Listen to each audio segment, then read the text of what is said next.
Don't move, kid! Please, I didn't see anything! Too late for that. No, please! It was just after 2 a.m., and the entire city was asleep, except for one narrow alley where a 10-year-old homeless boy stood, shivering in a torn jacket. He had no home, no money, and no one waiting for him, just a worn-out backpack and eyes heavy with hunger. Then it happened. A masked man jumped over a wall and landed hard on the pavement, a knife slipping from his shaking hand. His breath was ragged. Sirens echoed faintly in the distance. The boy froze. But he didn't run. The man looked at him and whispered, almost broken, "Please, do you have any water?" In that moment, the boy had two choices: run from a criminal or help him. The choice he made that night would change both of their lives forever. The boy glanced down the empty street. No cars, no people. Just the cold hum of streetlights and the distant wail of police sirens growing closer.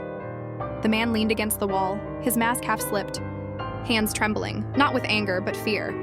Without a word, the boy unzipped his backpack and pulled out a half-full plastic bottle, the only water he'd saved since morning. He held it out. The man drank like it was life itself. When he finished, he stared at the boy and said quietly, "You shouldn't help someone like me. I've done bad things." The boy shrugged and replied, "Bad people don't ask for water like that." For the first time that night, the man's eyes filled with something he hadn't felt in years: shame. Before the boy could say another word, the sound of footsteps echoed at the end of the alley. The man stiffened. Blue lights flickered faintly against the brick walls. He grabbed the knife again, panic rushing back into his veins. "Listen," he said urgently, lowering his voice. "If they see you with me, they'll think you're part of this." The boy didn't move. Instead, he stepped forward and pointed towards a broken side gate behind a row of bins. "Go that way," he whispered. "It leads to the old car park. They never check there." The man hesitated.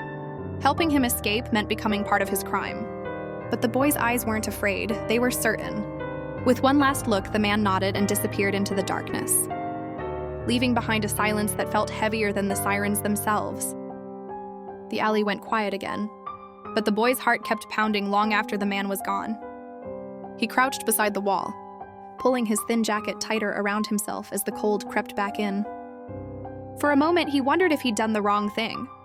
Then a police car rolled past the mouth of the alley, lights flashing, officers scanning the shadows. One of them slowed down and looked straight at the boy. "You all right, son?" the officer called out. The boy nodded quickly. "Yes, sir. Just waiting for morning." The car moved on, but the boy didn't breathe properly until it was gone. He didn't know it yet, but by choosing kindness over fear, he'd just stepped onto a path that would test him harder than hunger ever had. Morning came slowly, washing the city in pale gray light. The boy hadn't slept. He sat on the cold steps outside a closed bakery, watching people rush past with warm coats and takeaway coffees, none of them noticing him. Just as his stomach twisted with hunger, something unexpected caught his eye. Across the street, taped to a lamppost, was a fresh police notice. At the top was a blurred photo of the same masked man from the night before. "Wanted for armed robbery," it read. The boy's chest tightened. He stared at the picture, replaying the man's trembling hands, his cracked voice asking for water. That's when he noticed the final line: "Suspect considered dangerous." The boy swallowed hard, realizing the man he'd helped wasn't just running. He was being hunted. All day, the boy couldn't shake the feeling that someone was watching him. Every police siren made his shoulders tense. Every shout in the street made his heart jump. He kept seeing the man's face in his mind, not the knife. Not the mask, but the fear behind his eyes. By evening, the guilt became heavier than hunger. What if the man hurt someone else? What if helping him escape had made things worse? As the sun dipped below the buildings, the boy returned to the same alley, sitting exactly where it had all begun. He didn't know why he came back. Maybe regret, maybe hope. Then, just as the streetlights flickered on, a shadow moved near the bins. Someone was there. The boy's body stiffened as the shadow stepped forward into the light. It was him. The same man, but different. No mask, no knife. Just tired eyes and a bruised face. He held his hands up slowly, as if surrendering. "I didn't come to hurt you," the man said quietly. "I came to say thank you." The boy didn't speak. He just watched. The man reached into his pocket, then stopped, clearly thinking better of it.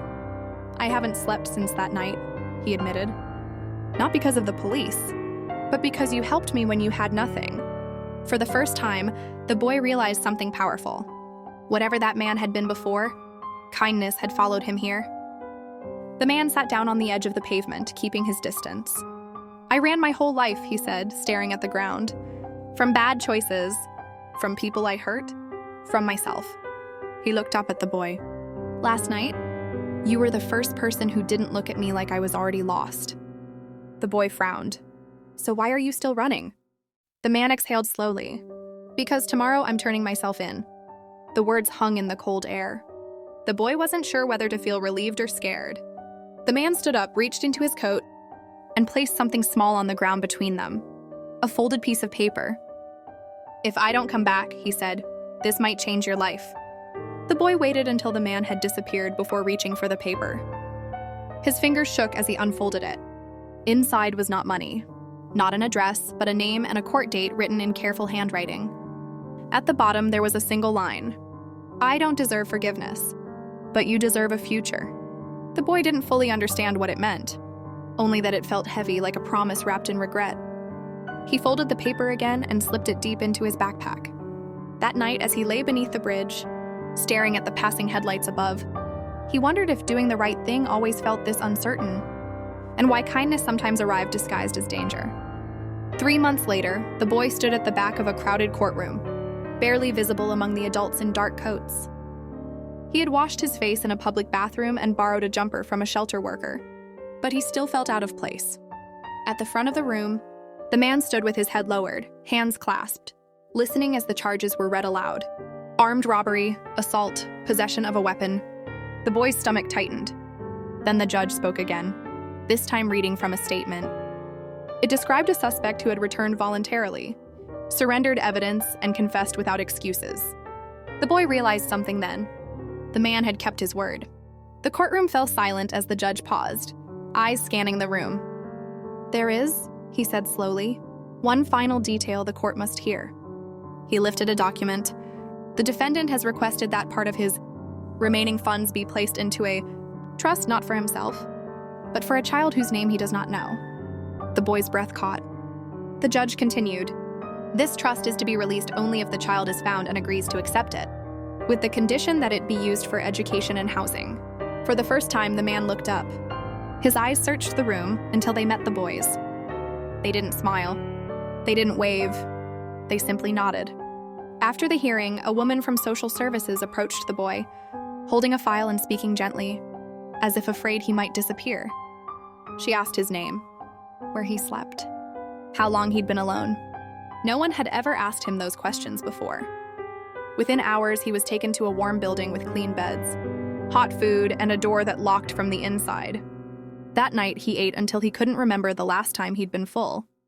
As he lay under fresh sheets, the folded paper resting beside him, he realized something that felt almost unreal. One small act of kindness had finally reached him back. Months passed, and the boy's life began to change in quiet, unfamiliar ways. He started school again. He learned how to sit still in a classroom, how to trust adults who didn't disappear, how to imagine a future beyond surviving the night. The trust fund covered his books, his uniform, and eventually a small rented room near the school. For the first time, he had a key of his own.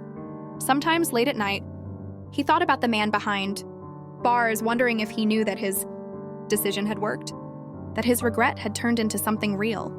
The boy kept the folded paper in his desk drawer, not as a reminder of crime, but as proof that people could change. Years later, the boy, now taller, steadier, and dressed in a clean suit, stood outside the same prison gates, clutching a folder of documents. Inside were exam results, certificates, and one handwritten letter he'd never sent.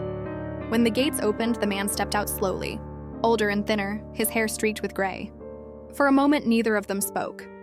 The city noise filled the silence, just like it had in that alley years before. Then the boy stepped forward. "I use the money for school," he said. "I'm studying social work."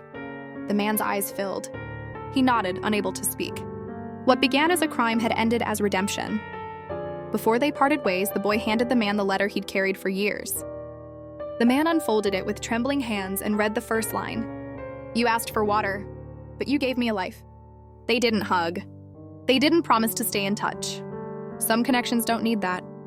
As the boy walked away, blending into the crowd, he knew one truth would stay with him forever. Kindness doesn't erase the past, but it can rewrite the future.